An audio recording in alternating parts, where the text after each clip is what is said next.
Imagine um mundo onde a paz não é ditada pelas ameaças de Moscou, mas construída pelas escolhas de quem resiste. Foi exatamente isso que o presidente ucraniano deixou claro ao responder às declarações de Putin. Nenhum ultimato russo definirá o futuro da Ucrânia. O que realmente importa são as condições de segurança que Kiev e seus aliados conseguirem estabelecer nos próximos encontros. A guerra continua, e todos ouvimos os discursos de Moscou tentando convencer as potências globais a encerrar o conflito com um acordo duradouro.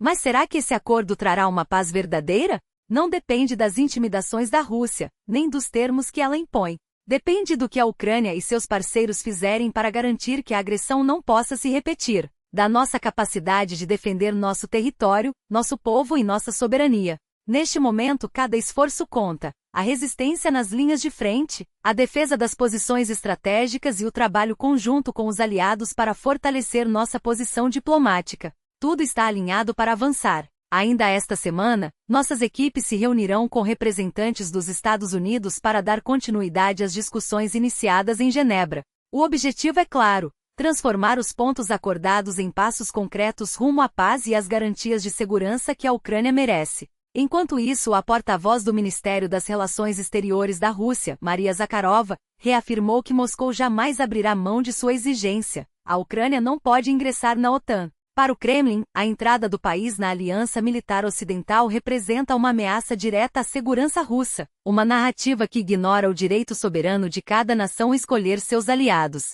Mas uma coisa é certa: a Ucrânia não aceitará imposições territoriais. Qualquer acordo negociado pelos Estados Unidos ou pela Europa deve se basear no consenso europeu e em garantias sólidas de proteção. Quem reforçou essa posição foi o chanceler alemão, Olaf Scholz, ao declarar que não há espaço para concessões forçadas. A Alemanha, aliás, está intensificando sua cooperação militar com os países bálticos e incentivando os aliados a unirem forças na compra de armamentos.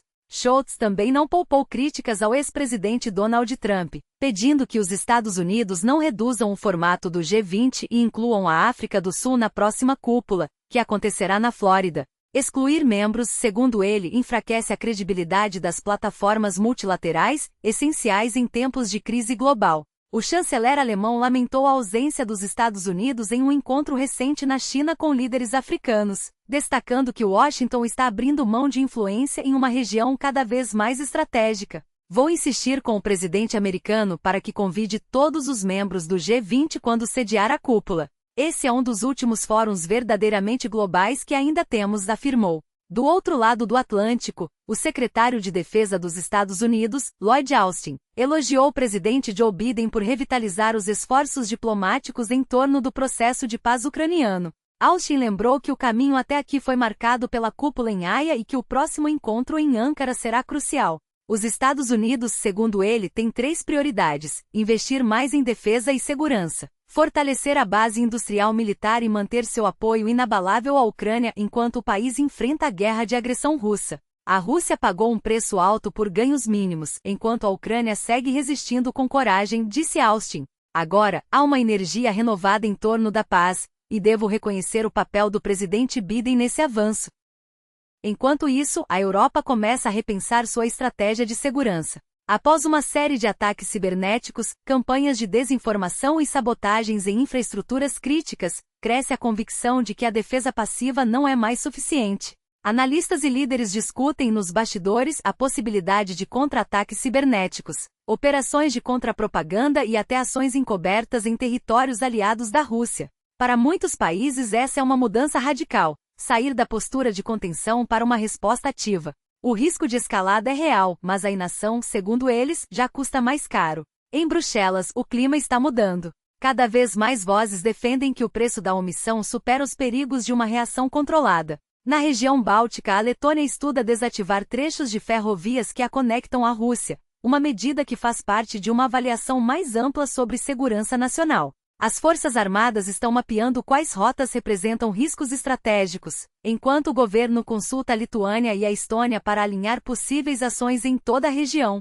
O presidente Edgar Sinkis deixou claro que nenhuma opção está descartada, mas qualquer decisão deve considerar os impactos econômicos e logísticos internos. Por enquanto, as discussões são preliminares, mas a avaliação inicial deve ser concluída até o final do ano.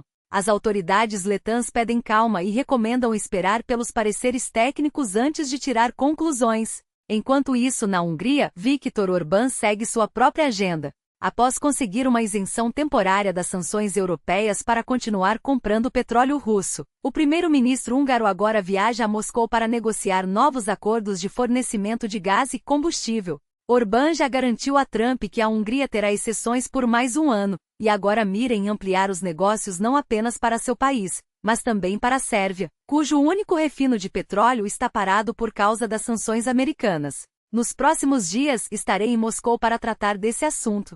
Espero que as negociações sejam bem-sucedidas, porque precisamos de petróleo e precisamos de estabilidade, declarou. O mundo está em movimento e cada decisão hoje moldará o amanhã. Seja na diplomacia, na defesa ou na estratégia de segurança, o que está em jogo é o futuro da liberdade e da soberania. Não perca nenhum detalhe dessa transformação.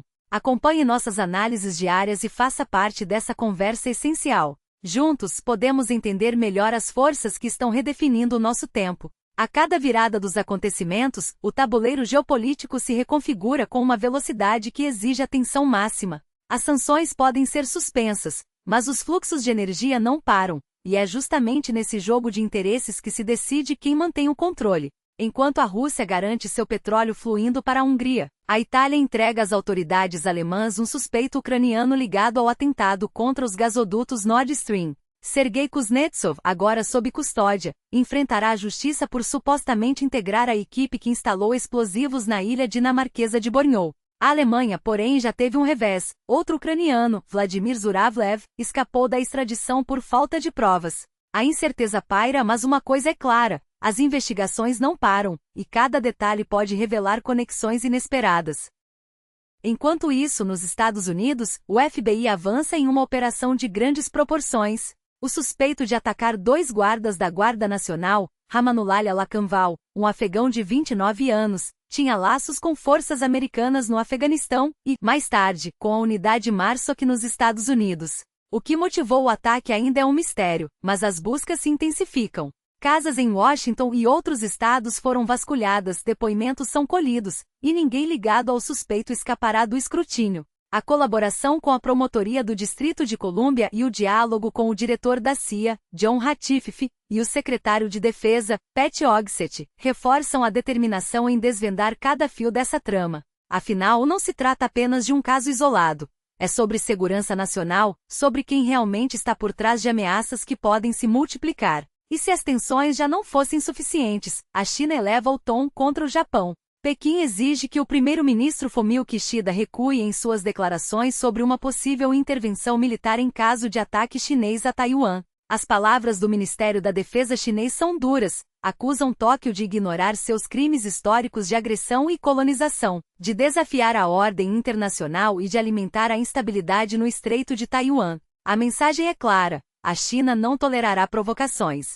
A resposta, caso o Japão ouse cruzar a linha, será implacável. E não é só a China que alerta Tóquio, a Rússia também entra na equação, condenando o posicionamento de mísseis japoneses perto de Taiwan como parte de uma estratégia americana de militarização da região. Moscou não hesitará em responder com firmeza, chamando a atenção para o que considera uma escalada perigosa, capaz de desestabilizar toda a Ásia. Enquanto as potências trocam farpas, o Quirguistão se prepara para eleições parlamentares antecipadas, marcadas para 30 de novembro. O presidente Sadir Japarov, que chegou ao poder após os protestos de 2020, busca consolidar seu domínio, e a expectativa é de que seu partido, Atajurt Quirguistão, conquiste a maioria dos 90 assentos. Com quase 200 candidatos registrados e mais de 4 milhões de eleitores aptos a votar, o pleito pode redefinir o futuro do país e sua relação com a Rússia, já que o Quirguistão faz parte da Organização do Tratado de Segurança Coletiva, OTSC. E é justamente na cúpula da OTSC em Bishkek que Vladimir Putin propôs um plano ambicioso, reequipar as forças coletivas da aliança com armamentos russos, testados em combate. A ideia é fortalecer a capacidade de resposta dos países membros, mas a Armênia, em meio a uma crise com a organização, se absteve. O motivo? A falta de apoio durante o conflito com o Azerbaijão. A fratura expõe as divisões dentro do bloco e levanta questões sobre seu futuro. E enquanto a Terra se debate em conflitos e disputas, o espaço também enfrenta seus próprios desafios. O lançamento da Soyuz MS-28 em Baikonur revelou uma falha crítica. A única plataforma operacional para voos tripulados foi danificada, colocando em risco as missões à Estação Espacial Internacional, ISS. Especialistas alertam que a Rússia pode ter perdido temporariamente a capacidade de enviar astronautas ao espaço. A Roscosmos, porém, minimiza o problema, destacando o sucesso da última missão, que levou 2 cosmonautas russos e um americano à ISS. O retorno está previsto apenas para julho de 2025, uma espera longa, que reforça a urgência de soluções. Enquanto isso, na Rússia, o cerco às vozes dissidentes se aperta. O Supremo Tribunal declarou a filial americana do Fundo Anticorrupção, FBK, ligado a Alexei Navalny, como organização terrorista. A decisão, baseada em acusações de suporte ao terrorismo, é mais um golpe contra o movimento que expôs a corrupção da elite russa. O FBK, criado após a proibição da organização no país, seguia operando no exterior, arrecadando fundos e divulgando investigações que abalavam o Kremlin. Agora, até mesmo a menção ao grupo pode ser considerada crime. Cada um desses eventos não é apenas uma notícia, é um capítulo da história que estamos vivendo. E entender suas conexões, suas implicações e seus desdobramentos é essencial para quem não quer ser surpreendido pelo futuro. Não fique à margem dessa narrativa. Assine, apoie e participe. Porque o mundo não para, e você também não pode parar de acompanhá-lo. Com o simples ato de apoiar uma organização como a Fundação Anticorrupção, agora qualquer cidadão se torna alvo, não importa se doou recursos, compartilhou informações ou apenas acreditou em uma causa. O que antes era um direito, hoje é um risco calculado. E enquanto o Kremlin transforma a dissidência em crime, do outro lado do mundo, um símbolo de opulência e poder absoluto ressurge das sombras do passado para reescrever recordes. O ovo de inverno Fabergé, esculpido em cristal de rocha e incrustado com mais de 4.000 diamantes, não é apenas uma obra-prima da ourivesaria. É uma relíquia de um império que caiu, mas cujos ecos ainda reverberam nas mãos de quem pode pagar por ela. Criado em 1913 sob encomenda do último tsar da Rússia, Nicolau II, este objeto carrega em si a genialidade de Alma Pial, uma das poucas mulheres a deixar sua marca na história dos ovos imperiais. Diz a lenda que em uma manhã gelada, ao observar os delicados cristais de gelo na janela de seu ateliê, ela encontrou a inspiração para transformar o frio em arte. E que arte! Hoje avaliado em mais de 26 milhões de dólares, o ovo de inverno não é só um investimento, é um pedaço da história sendo leiloado para quem pode pagar pelo privilégio de possuí-la. Enquanto isso, o Papa Francisco, em sua primeira viagem internacional, não escolheu palavras ao alertar o mundo. Vivemos uma terceira guerra mundial fragmentada, onde conflitos se multiplicam não por ideais, mas por ambição desmedida. Em Ankara, diante de líderes globais, ele não suavizou a mensagem: a corrida pelo poder econômico e militar está alimentando uma tensão que não respeita fronteiras, nem vidas. E quando o pontífice fala em ambições que pisoteiam a justiça, não é difícil identificar os mesmos mecanismos que transformam ativistas em criminosos e obras de arte em moedas de troca para os poderosos. Cada um desses momentos, a perseguição política, o leilão de um símbolo imperial, o aviso de um líder espiritual, não são eventos isolados. São peças de um mesmo tabuleiro, onde as jogadas de hoje definem o mundo de amanhã. E você, vai assistir a tudo isso como espectador ou vai escolher entender as regras do jogo? Não espere que a história seja contada por outros. Assine, acompanhe, questione. Porque o futuro não se constrói sozinho, ele é moldado por quem decide não virar as costas.